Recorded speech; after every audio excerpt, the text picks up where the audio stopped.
বাঁকুড়ার ইন্দাসের ছবি এবং তারপর দেখাবো হুগলির আরামবাগের ছবি।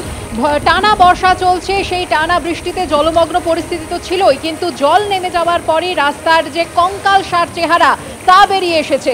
দেখতেই পাচ্ছেন এই মুহূর্তে বাঁকুড়ার ছবি, জলমগ্ন বিস্তীর্ণ এলাকা। যেভাবে টানা বৃষ্টি হয়েই চলেছে দীর্ঘদিন ধরে, তারই জেরে কিন্তু এভাবেই জল জমেছে বিভিন্ন জায়গায় এবং জলের স্রোত আপনারা দেখতে পাচ্ছেন, কার্যত নদীর আকারে নিয়েছে জায়গা আপনাদের বলাই যায়।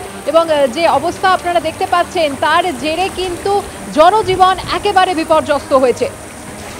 বাঁকুড়ার ইন্দাসের ছবি আপনারা দেখতে পাচ্ছেন, হাঁটু জল পেরিয়ে এভাবেই গন্তব্যে পৌঁছতে হচ্ছে সাধারণ মানুষকে।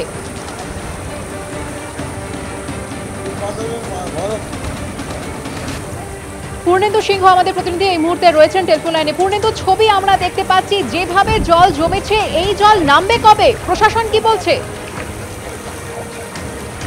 তোমার বলে রাখি যে এই যে নিম্নচাপ বৃষ্টির জেরে দেখা যাচ্ছে যে বাঁকুড়া এখনো পর্যন্ত যে নদীগুলো সেতুর উপর দিয়ে জল বইছে, একদিকে যেমন মিনানপুর জারকেশ্বর নদীর উপর সেতু দিয়ে জল বইছে, আরেকদিকে দেখা যাচ্ছে যে কেঞ্জাকুড়ার যে সেতু রয়েছে সেই দ্বারকেশ্বর নদীর উপর দিকে জল বইছে। তার মধ্যেও দেখতে পাওয়া যাচ্ছে যে গ্রামবাসীরা জীবনের ঝুঁকি নিয়ে পারাপার করছে।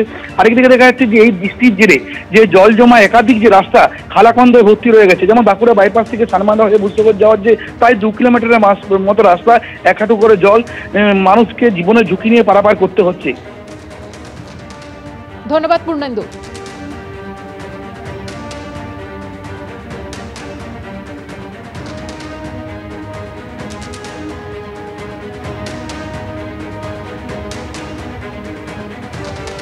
জেলায় জেলায় জল যন্ত্রণার একই ছবি। বাঁকুড়ার ইন্দাসের পাশাপাশি এবার আপনাদের দেখাবো হুগলির আরামবাগের ছবি। বৃষ্টি কমেছে কিন্তু জল যন্ত্রণা ক্রমশ বাড়ছে। ডিভিসির ছড়া জলে আরামবাগের 2টি গ্রাম পঞ্চায়েত এলাকা নতুন করে প্লাবিত হয়েছে।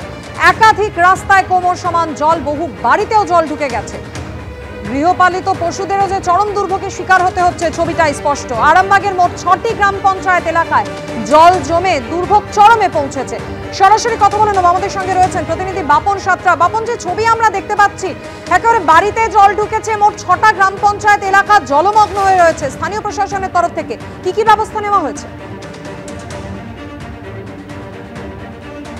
দেখো, স্থানীয় প্রশাসনের পক্ষ থেকে কিন্তু এখনো সেইভাবে কোনো ব্যবস্থা নেওয়া হয়নি। এমনটাই কিন্তু এই আরামবাগের যে 6টি পঞ্চায়েত এলাকায় প্রায় 20টিরও গ্রাম প্লাবিত হয়েছে, সেই গ্রামের মানুষের কিন্তু এই ক্ষোভ রয়েছে।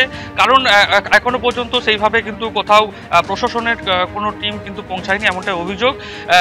নতুন করে এই আরামবাগের এই প্রায় 2টি পঞ্চায়েতে প্রায় আরও 10টি গ্রাম প্লাবিত হয়েছে, তাতে কিন্তু এই পরিস্থিতিতে ক্ষোভ বাড়ছে। আমরা যেখানে রয়েছি আরামবাগের মুথোডাঙ্গা এলাকা, সেই এলাকাতেই কিন্তু দেখলেই বোঝা যাবে যে বাড়িতে জল ঢুকেছে। এইরকম প্রায় 6টি পঞ্চায়েতের অনেক বাড়িতে কিন্তু এরকম জল ঢুকেছে একতলা বাড়ির ভেতরে।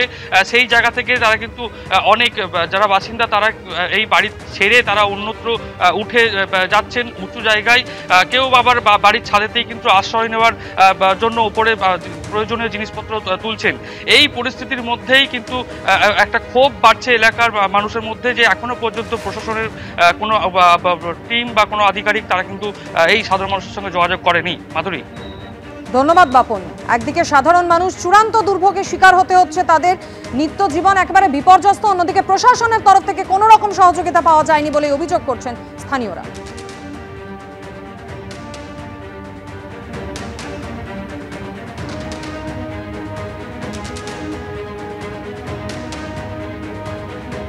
বাঁকুড়ার ইন্দাস হোক বা হুগলির আরামবাগ, একই ছবি, জল যন্ত্রণার ছবি।